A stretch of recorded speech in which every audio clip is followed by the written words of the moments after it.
A 15 minutos de las 11 de la mañana continuamos con agitando el avispero aquí en Junín de los Andes, en la FMH comunitaria. Tenemos 15 grados de temperatura en este momento, y también en este momento tenemos ya lista una conversación. Ya está en línea Melissa Ibáñez, de la Asamblea Permanente por el Río Colorado, con quien vamos a conversar sobre esta visibilización que estuvieron haciendo junto con otras organizaciones en relación al extractivismo y al saqueo en los territorios, así que le damos la bienvenida a Melissa. Muy buenos días, Melissa, ¿cómo estás?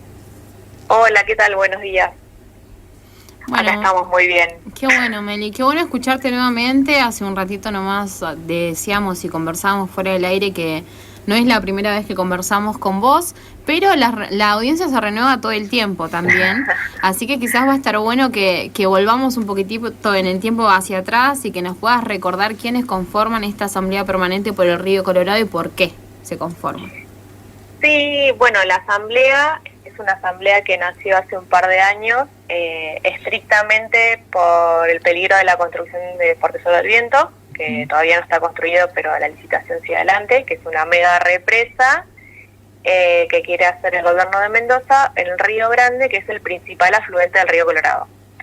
Entonces, es muy alejado en el territorio, digamos, desde el lugar donde yo estoy, pero bueno, al entender el concepto de cuenca sabemos que hacer un tipo de represa tan grande le sacaría el 70% del caudal del Río Colorado, que atraviesa 5 provincias, pasa por acá donde estoy yo, que son más de 800 kilómetros donde realiza la represa, y es un río que desagua en el Atlántico. Uh-huh. La asamblea nace estrictamente por ese conflicto, pero todos veníamos por ahí de distintas defensas, de luchas sociales, ambientales, y bueno, cuando empezamos con lo de Portezuelo nos damos cuenta que todo tiene que ver con todo y que Portezuelo es solamente la punta del iceberg de un montón más de proyectos extractivistas, ¿no? Uh-huh.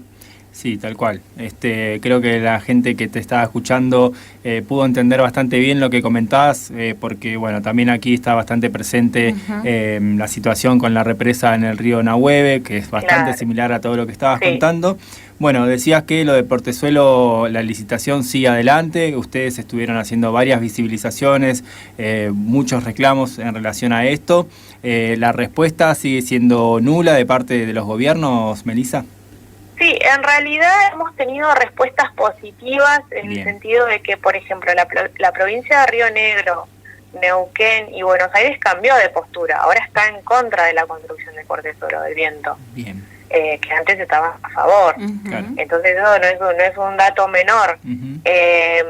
Mendoza sigue adelante. El gobierno nacional, por suerte también, cuando todavía estaba Guado de Pedro de ministro, se buscó, digamos, hacer una reunión con todos los representantes ejecutivos, que serían los gobernadores, para definir un marco de referencia para un nuevo estudio de impacto ambiental. Digo, hubo esos avances positivos, pero al mismo tiempo el gobierno de Mendoza sigue adelante, ya licitó, ya hizo el informe técnico, o sea, ellos siguen adelante con el proyecto y ya tienen la plata depositada por una deuda histórica que tenían con Nación, entonces ellos estarían en condiciones de hacer la obra si quieren, incumpliendo toda la legislación vigente, incumpliendo el mandato de los gobernadores y también del propio pueblo mendocino, que está en contra de este proyecto. Una, porque es una mega obra de más de $1.000 millones, lo que llevaría, o sea, es un gasto que por ahí podría ser usado en otras problemáticas que tiene Mendoza, de acceso a agua, pero también de otras cuestiones, y porque tampoco hay agua. El cambio climático y la crisis hídrica llegó para quedarse, y esa obra, como está realizada, si se hubiera realizado hace 10 años, cuando fue, por ejemplo, ya estaba lista para ser ejecutada, hoy tendría menos de 1 metro. Claro. Ni siquiera no se podría haber llenado el embalse, estamos hablando de eso. Pero bueno, el gobierno de Mendoza insiste con este proyecto, y además ahora hace público algo que nos negaban a nosotros, que es el trasvase también, del Río Grande al río Atuel, que eso sí sería ya sacarnos todo el caudal, ¿no? Claro. A nosotros. ¿Qué sería específicamente el trasvase, Melissa? El trasvase sería, así hablando muy en criollo, un caño, digamos, un desvío de el Río Grande al río Atuel, para mejorar, digamos, el sistema de otras represas que son los ñihuiles, que están sobre el río Atuel. Esto no, por ahí también a las personas a veces se las engaña mediáticamente, no obviamente en los monopolios mediáticos de Mendoza, diciendo, bueno, esto va a permitir que el agua del río Atuel llegue a La Pampa. Bueno, no, eso es mentira. No es que ahora a partir de esto el Atuel va a recuperar, La Pampa va a recuperar el Atuel que le fue robado y va a volver a ingresar. Esto va a seguir siendo un beneficio de Mendoza para las hidroeléctricas. Claro. Y de última, como segunda plano o tercero, poner en valor algunas hectáreas de riego en Mendoza, que sabemos que es una zona árida, desértica. Bien. Y en estos días, ayer, veíamos que hicieron un comunicado a través del Facebook de la Asamblea Permanente por el Río Colorado, que estuvieron haciendo sus manifestaciones, visibilizando todas estas cuestiones. ¿Nos querés contar en qué contexto y con quiénes estuvieron realizándolo? Porque entendemos que también estuvieron otras organizaciones. Sí. Bueno, ayer en Río Colorado teníamos el Enviga, que es el Encuentro Bioceánico Hispano-Latino Gastronómico, donde, se hacen presentes chefs y prestadores turísticos de varios lugares, y este era acá porque se usaban productos regionales, se ponía en valor un poco la gastronomía y el turismo de la Patagonia Norte, y nosotros dijimos, es un evento muy lindo porque promociona nuestro lugar, nuestros productos, nuestros chefs, nuestro turismo que es genial, el de la Patagonia Norte, pero le queríamos dar una vuelta de rosca y pensarlo críticamente y decir, toda esta actividad, la producción, el turismo, toda la Patagonia Norte está atado al agua del río Colorado. Y sin agua no se puede producir ninguno de esos productos tan ricos que se hicieron ayer, no se puede ofrecer ningún tipo de prestación turística, porque acá todas dependen del uso del río también. Entonces, la idea era eso, pensarlo, apoyar. Nosotros no estamos en contra por ahí del evento, porque por ahí a veces hay esas malas intenciones. Es más, son nuestros vecinos, son nuestros productores, los conocemos, los queremos, pero era pensarlo críticamente, pensarlo desde el uso del agua, pensarlo desde el acceso a la tierra. La mayoría de los productores hortícolas, sobre todo de Río Colorado y de la zona, son compañeros migrantes, en su mayoría bolivianos, muchos de ellos con una impronta o con una identidad aymara, quechua, muy ligada a los pueblos originarios, y ellos, por ejemplo, no tienen acceso a la tierra en su totalidad porque no son dueños de la tierra, ellos alquilan. Claro. Entonces eso lleva a otra problemática que tiene que ver con el real acceso a la tierra, y por eso, y al agua obviamente, y por eso ayer nosotros acompañamos, organizamos, porque en realidad lo estamos haciendo todo en conjunto, a compañeros del MTE, que son Movimiento de Trabajadores Excluidos, que acá el perfil que ellos tienen es productivo más que nada, porque hay una zona rural muy grande, compañeros de la Quelú Leufuche Mapu, que es una asociación, un grupo ambiental, también con una impronta, ya con el nombre se dan cuenta que tiene una impronta importante de los pueblos originarios, la Asociación Piratas de la Villa, que nació como una murga, pero ahora es una asociación con fines muy grandes, y entre ellos retomar o volver a poner en valor los espacios locales, y la asamblea. Así que ahí estamos todos acompañando y apoyando también a un pequeño grupo de compañeras que se están autorreconociendo, que están volviendo a encontrar su identidad mapuche, que les fue negada por mucho tiempo, algunas de ellas de una forma bastante violenta.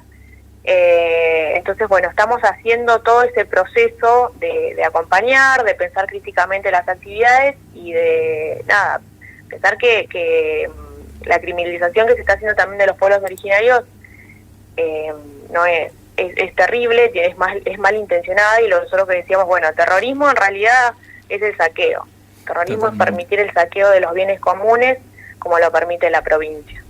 Totalmente, Meli, te escuchaba y me ponía a pensar en las distintas acciones y de las distintas maneras que ustedes están visibilizando toda esta situación, y me metía también a leer en la página que ustedes tienen de Asamblea Permanente por el Río Colorado, y veía que estuvieron con estudiantes. ¿Cómo es el vínculo en este caso también de la Asamblea con la educación?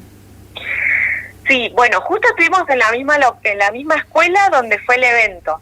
Bien. Lo que estamos haciendo es retomar los encuentros que habíamos tenido antes de la pandemia como asamblea, transitando los distintos niveles educativos y modalidades, contando cuál es la problemática de Portezuelo, pero también cuáles son las otras problemáticas que nos atraviesan en cuanto al territorio, al agua, al uso de los bienes comunes, siempre adaptándolo, ¿no?, a los distintos niveles y modalidades, ¿no? Claro.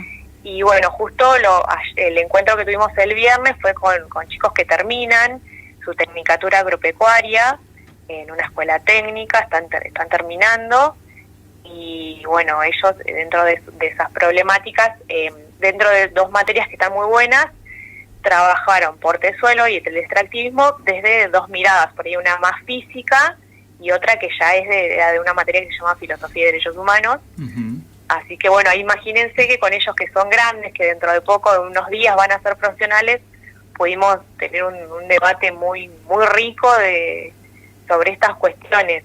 Y también ir enlazando un tema con otro, porque bueno, ellos nos decían, bueno, ¿por qué la pechera de ustedes tiene la huipala? Bueno, y ahí íbamos, lo que yo decía recién, ir enlazando las problemáticas, viendo quiénes son siempre los más excluidos y vulnerables en los territorios, y también esta idea de que nosotros de alguna manera nos referenciamos en los pueblos originarios porque ellos son los que a través de su cosmogonía nos hicieron poner palabras a cosas que ya sabíamos, por ejemplo, de teoría de los sistemas, pero bueno, pensar que somos parte de un todo, que los recursos no son solamente mercancías, sino que son bienes, y nosotros somos parte de la tierra y del agua, y las cosas que hagamos tienen consecuencias futuras, presentes y futuras, ¿no? Uh-huh. Totalmente. Así que bueno, hablar con los chicos, porque ellos por ahí también pensar que es medio negativo por ahí decirlo, pero bueno, es la realidad. Ellos son los que más van a vivir el cambio climático, que llegó para quedar. Sí, sin dudas que sí, por eso también es importante, digamos, que empezar a conversar esto, ¿no? Y pensar que estamos viviendo todos en un mismo territorio, en el mismo ambiente, y que todo tiene que ver con todo, y que nosotros inclusive tenemos mucho que ver con lo que está pasando. Quizás volviendo un poquitito más para atrás, yo te quería preguntar, ustedes participaron el día de ayer en el Enviga, ¿cuál fue la repercusión de parte de quienes estaban en ese encuentro? ¿Los recibieron, se sumaron, conversaron? No, lamentablemente muy pocas personas pasaron porque nosotros estábamos a la entrada. Uh-huh. Es un evento que es medio cerrado, no es para toda la comunidad. Entonces nosotros estamos en la entrada, y fueron muy pocos las personas que se acercaron y nos preguntaron, sobre todo por las banderas, veían la huipala y la bandera mapuche, entonces por ahí eso les llamó más que nada la atención, digamos. Y venían y preguntaban, pero muy pocos, no nos recibió ninguna autoridad. Y sí que fue algo, la policía que estaba ahí fue la que, custodiando, fue la que más se copó con nosotros y nos hizo un montón de preguntas, le explicamos por qué era el conflicto, y se comprometieron para acompañarnos a otra marcha que tenemos el jueves. Ah, qué bueno. Sí, Qué paradójico. Bueno, el prejuicio que tiene uno, ¿no? También. Sí, bueno. Pero no, las autoridades lamentablemente no salieron, y los periodistas que por ahí nosotros esperábamos, que sabíamos que había prensa en otros lugares, claro. No, tampoco. Así que bueno, pero no importa. Igual nos hicimos presentes. Sí, sin dudas. Está Por buenísimo. eso son súper válidas las acciones también, ¿no? Aunque sea con que haya 1, 2 o 3 preguntado a qué se debe la presencia de las asambleas y de toda la movida, digamos, ya es un montón. Son cabezas que se van a ir pensando hacia sus hogares también, siempre, y todas las acciones son válidas. Sí, aparte también re valorable también poder realizar intervenciones, visibilizaciones de estos temas por ahí en contextos que no son los típicos, ¿no? de este tipo de actividades, pero bueno, la idea es justamente esa, poder visibilizar en lugares donde quizás hay más gente, más masivos. Uh-huh. Bueno, quizás no haya tenido la repercusión que ustedes esperaban, pero bueno, a nosotros nos parecía importante también poder comunicarnos justamente para poder revalorizar esta experiencia que llevaron adelante el día de ayer ustedes y poder ver que también desde diferentes lugares hay asambleas, parte del pueblo, que se va sumando a esta lucha en contra del extractivismo en una situación tan compleja como la que estamos atravesando, ¿no? En relación a la sequía, al calentamiento global y todas las cuestiones.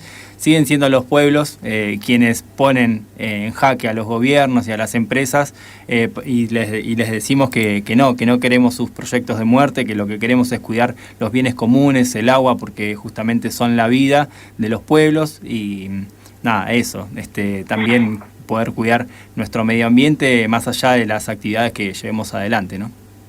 Sí, tal cual. Y para nosotros también es muy importante por ahí levantar las banderas de los pueblos originarios, porque acá no hay ninguna comunidad constituida, digamos. Uh-huh. No es por ahí como Neuquén o bueno, la zona de Río Negro, Los Lagos o Alto Valle. Acá no hay. Entonces hay como una negación también, y en los pueblos originarios en el pueblo todavía se habla en pasado.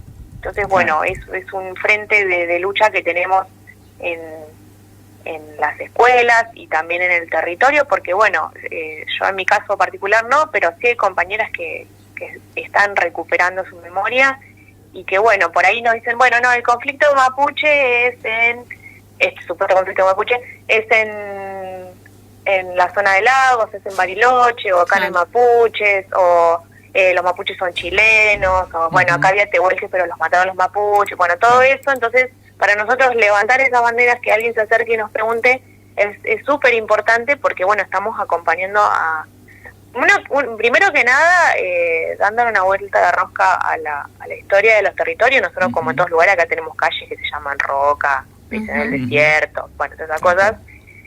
Y bueno, eso, volver a pensar la realidad críticamente, teniendo en cuenta ese pasado, ayudar a las compañeras a que recuperen su identidad, también más adelante que se puedan organizar como comunidad,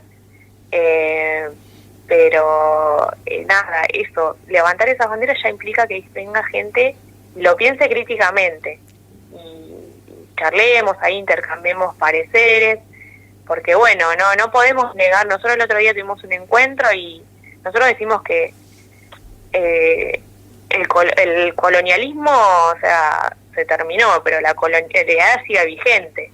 Sí, sí. Digo, el extractivismo del saqueo que empezó con el genocidio hace 500 años sigue vigente de otra forma. Sí. A veces se hace visible y se hace carne cuando hay acciones violentas y cuando se crea este enemigo interno de los mapuches son terroristas y todo eso.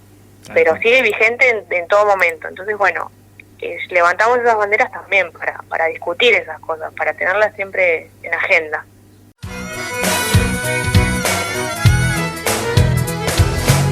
Distintas voces, diversas miradas. Hacemos comunicación popular y alternativa. Por el 90.5 FM Che Comunitario.